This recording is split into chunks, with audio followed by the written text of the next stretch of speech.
Assalamualaikum warahmatullahi wabarakatuh. Selamat pagi anak-anakku sekalian. Bagaimana kabar kalian hari ini? Semoga sehat selalu ya.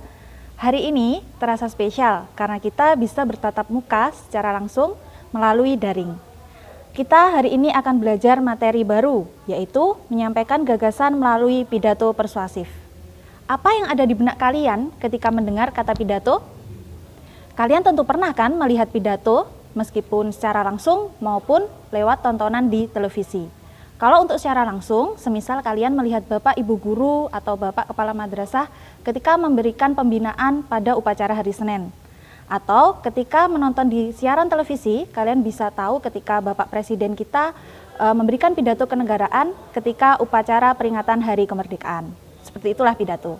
Dan negara kita adalah negara yang memiliki orator-orator yang hebat. Apa itu orator? Orator adalah orang yang ahli dalam berpidato. Siapa yang tak kenal dengan nama Bung Karno? Siapa pula yang tidak kenal dengan nama Bung Tomo? Kedua tokoh ini memberikan teladan kepada kita bahwasanya kekuatan dari suatu bahasa persuasi itu bisa memengaruhi dan mengajak hati rakyat kita untuk terus bersatu melawan penjajah. Baik, agar lebih jelas kita akan lanjut saja ke materi hari ini. Yang akan saya jelaskan hari ini tentang pidato persuasif antara lain adalah yang pertama, pengertian pidato persuasif, tujuan, jenis, metode, dan yang terakhir adalah struktur teks pidato persuasif. Mengenai pengertian pidato persuasif, apa itu pidato? Pidato adalah menyampaikan gagasan atau ide di depan orang banyak. Jadi kalau kalian hanya berpidato di depan beberapa orang saja, itu namanya bukan pidato ya, itu bisa disebut juga dengan ghibah. Baik, selanjutnya untuk kata persuasif, persuasif itu artinya mempengaruhi. Jadi bisa kita simpulkan bahwa pidato persuasif adalah kegiatan menyampaikan gagasan atau ide di depan umum untuk mempengaruhi, mengajak, membujuk pendengar agar mau melakukan seperti apa yang diinginkan oleh orator. Apa tadi orator? Orator adalah orang yang ahli berpidato. Selanjutnya, untuk tujuan pidato persuasif, setidaknya kalian harus tahu 3 hal. Yang pertama, pidato adalah memengaruhi orang lain agar mau mengikuti kemauan si orator. Yang kedua, memberi suatu pemahaman atau informasi pada orang lain. Yang ketiga, memberikan kesan kepada orang lain. Tentunya kesan ini adalah kesan yang positif, apalagi pidato itu dilakukan oleh seorang public figure. Selanjutnya, jenis-jenis pidato persuasif setidaknya ada 4 yang perlu kalian tahu. Yang pertama adalah sambutan. Sambutan disampaikan oleh orang-orang yang memiliki jabatan tertentu. Karena berupa sambutan berarti dia intinya menyambut karena telah hadir dalam suatu acara.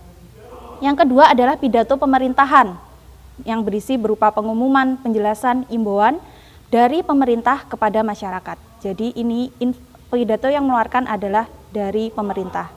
Kemudian yang ketiga, pidato instansi. Pidato instansi ini memberikan penerangan, imbauan atau ajakan dalam suatu instansi saja atau ke dalam suatu lembaga. Misalnya di sekolah kita. Berarti yang seorang oratornya adalah dari sekolah kita dan untuk memengaruhi atau membujuk dari warga di sekolah kita. Kemudian yang terakhir adalah ceramah. Ceramah biasanya masalah yang disampaikan bersifat umum. Kebanyakan adalah berupa pelajaran moral atau ceramah-ceramah keagamaan. Dan ini sifatnya lebih luas karena biasanya juga diselingi dengan sesi tanya jawab. Selanjutnya kita akan belajar tentang metode pidato persuasif. Ada 4. Yang pertama adalah memoriter, manuskrip, impromptu, dan extemporan. Apa itu memoriter? Memori itu artinya ingatan. Jadi seorang orator sebelum naik ke panggung dia sudah menyusun naskahnya, kemudian dia ingat atau dia hafalkan. Sampai di panggung dia tidak membawa catatan tetapi mengandalkan hafalannya tersebut. Yang kedua adalah manuskrip.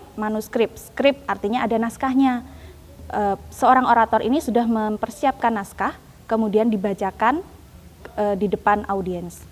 Biasanya ini kebanyakan adalah pidato-pidato kenegaraan yang skripnya sudah disusun dari pemerintahan pusat.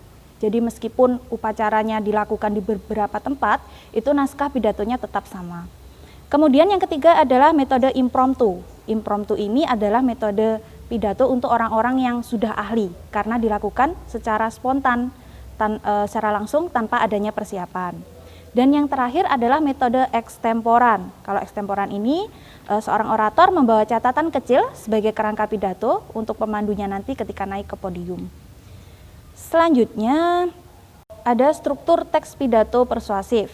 Ada 3 bagian besar, yaitu pembukaan, isi, maupun penutup.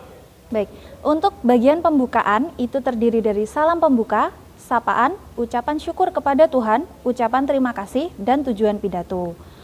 Contoh analisisnya bisa kalian buka di LKS kalian. Halaman 18 sampai 19. Untuk salam pembuka di sini memakai Assalamualaikum warahmatullahi wabarakatuh. Selain itu kalian bisa menggunakan selamat pagi, selamat siang, selamat malam, tergantung situasi. Kemudian untuk sapaan itu menggunakan bisa yang terhormat, yang saya banggakan, yang berbahagia. Kemudian untuk urutan yang disebutkan itu adalah dari jenjang yang jabatannya paling tinggi, lebih tinggi. Contohnya di sini, Bapak Kepala Madrasah MTS 4 Madiun yang terhormat Bapak Ibu Guru serta Dewan Guru serta teman-temanku yang berbahagia. Ini adalah contoh dari sapaan. Kemudian paragraf kedua berupa ucapan syukur kepada Tuhan. Pada pagi hari ini tak lupa kita ucapkan puji syukur kehadirat Allah SWT yang senantiasa memberikan kasih sayangnya kepada kita semua sehingga sampai hari ini kita masih tetap bisa melakukan segala bentuk aktivitas dan dapat berkumpul di sini dalam acara perpisahan kelas 9. Nah, di sini untuk berkumpul di sini dalam acara perpisahan kelas 9 ini bisa menjadi tujuan pidato. Itu untuk struktur pembukaan. Kemudian setelah itu ada struktur isi. Struktur isi ini yang menjadi inti dari sebuah pidato, di mana pendapat kalian, gagasan, alasan, dan disertai dengan bukti-bukti pendukung yang memperkuat gagasan kalian, itu harus kalian utarakan di isi ini. Jadi bagaimana kalian menggerakkan dan mempengaruhi seseorang itu melalui isi. Kemudian untuk penutup itu ada 3 bagian, yaitu simpulan pendek dari isi, jadi kalian simpulkan lagi dari isi tadi. Kemudian permintaan maaf kepada hadirin, mungkin ada kata-kata yang kalian ucapkan salah. Kemudian yang terakhir ada salam penutup. Salam penutup ini bisa berupa kutipan pendapat, kata-kata mutiara, atau pantun. Atau salam penutup juga yang terakhir yang standar adalah wassalamualaikum warahmatullahi wabarakatuh, seperti itu. Untuk contoh analisis strukturnya ada di LKS kalian, bisa kalian baca di halaman 18 sampai 19.